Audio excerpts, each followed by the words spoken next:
আসসালামু আলাইকুম। বাংলাদেশের ব্যাটিং ব্যর্থতা এটা কি নতুন? এই যে একদম নতুন এইরকম হয়েছে পরবর্তীতে আর হবে না।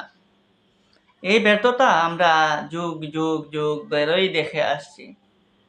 ক্রিকেটের শুরু থেকেই এরকম বাংলাদেশের ব্যাটিং ব্যর্থতা দেখে অভ্যস্ত। কিন্তু রিসেন্টলি যে ব্যাটিং ব্যর্থতা দেখাচ্ছে বাংলাদেশ সেই ব্যাটিং ব্যর্থতা আসলে মানা যায় না। সেই ব্যাটিং ব্যর্থতা কোনোভাবেই আসলেই নিজের কাছে মানে কেমন যেন লাগে যে আসলে এই বাংলাদেশের ব্যাটিং ক্যাপাসিটি, কোয়ালিটি কি এরকমই? একসময় তো আমরা ফাইট করার মতো স্কোরে যাইতাম। কিন্তু এখন আমরা কি হচ্ছে? এখন আমরা 50 প্লাস রানের ব্যবধানে হারতেছি। আজকে ৯৯ রানের ব্যবধানে হারলাম। আমাদের দেশীয় কোচ কাজী মোহাম্মদ সালাউদ্দিন এই মুহূর্তে রয়েছেন আমাদের বাংলাদেশের ব্যাটিং কোচের দায়িত্বে। একসময় কত মহারথী, কত কোচ নিয়ে আসলাম। ব্যর্থ হলে পরবর্তীতে দোষ কোচের উপর দিয়ে দিলাম, দিয়ে বাদ দিয়ে দিলাম। কিন্তু আমাদের ব্যাটাররা উন্নতি হয় নাই। শুধুমাত্র আমরা দেখেছিলাম যে নেইল ম্যাকেঞ্জি যখন ব্যাটিং করছিলেন, তখন কিছুটা ব্যাটিং ডিসপ্লে আমাদের ভালো লেগেছিল বাংলাদেশের। তখন কিছুটা ভালো ব্যাটিং করেছিল বাংলাদেশ। তার পরবর্তীতে যত ব্যাটিং কোচ এসেছেন, কোনো ব্যাটিং কোচই বাংলাদেশের ক্রিকেটকে, বাংলাদেশের ব্যাটারদেরকে উন্নতির শিখরে নিয়ে যেতে পারে নাই। লাস্ট সংযোজন আমাদের দেশীয় কোচ সালাউদ্দিন। এই সালাউদ্দিনের উপর কত আশা ভরসা, কোচের সাথে নাকি প্লেয়ারদের সম্পর্ক খুব গভীর, প্লেয়াররা খুব সহজে বুঝে ফেলে কোচকে, কোচও নাকি প্লেয়ারদেরকে খুব সহজে বুঝে ফেলেন। যে লাস্ট যে ২টা-৩টা সিরিজ গেল, এই সিরিজে কয়টা ম্যাচ গেল, সেই ম্যাচগুলোতে বাংলাদেশের ব্যাটিং অবস্থা আপনি দেখেন।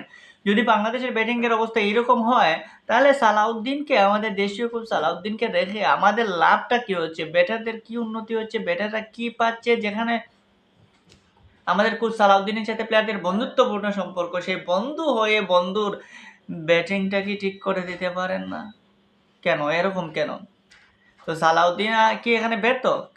কোচ মোহাম্মদ সালাউদ্দিন বাংলাদেশের স্বনামধন্য কোচ, বাংলাদেশের ১ নাম্বার কোচ সালাউদ্দিন। এই কোচের কাছে থেকেও যদি বাংলাদেশের ব্যাটিং কোয়ালিটি এইরকম থাকে, তাহলে বলতেই হবে যে আসলে এই কোচের আমাদের দরকার নাই। আমাদের হাই কোয়ালিটি সম্পন্ন কোচ দরকার নাই। আমাদের মাঝারি আকারের নেইল ম্যাকেঞ্জির মতো যদি একটা কোচ পেতাম, তাহলে সেটাই হয়তো আমাদের জন্য ভালো হতো। সেটাই হয়তো আমাদের ক্রিকেটের জন্য মঙ্গলজনক হতো।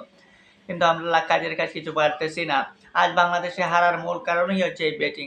যেভাবে টপ অর্ডার, সেভাবে মিডল অর্ডার তো টোটালি ব্যর্থ এই সিরিজে। এই সিরিজে মিডল অর্ডারের ব্যাটিং যদি দেখেন, তাহলে আপনি 100 এর মধ্যে মিডল অর্ডারকে আপনি নাম্বার 10 ও দিতে চাইবেন না।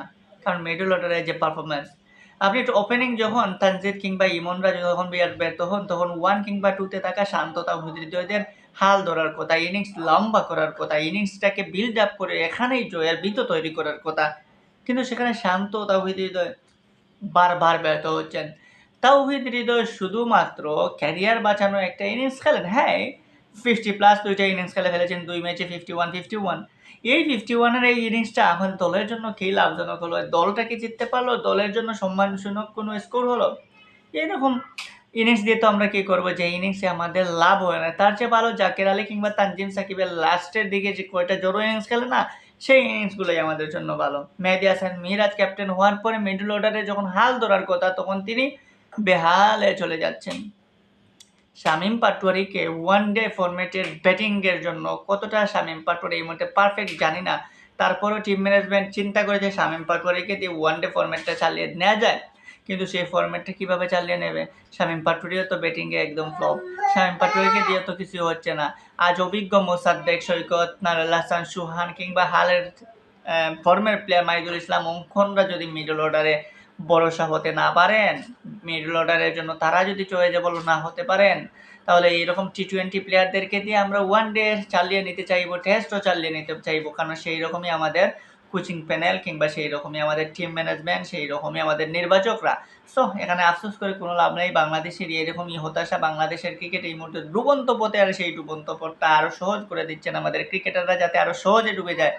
সো অপেক্ষা করুন, দেখুন বাংলাদেশ ক্রিকেটের হালচাল কতটা এগিয়ে যায়।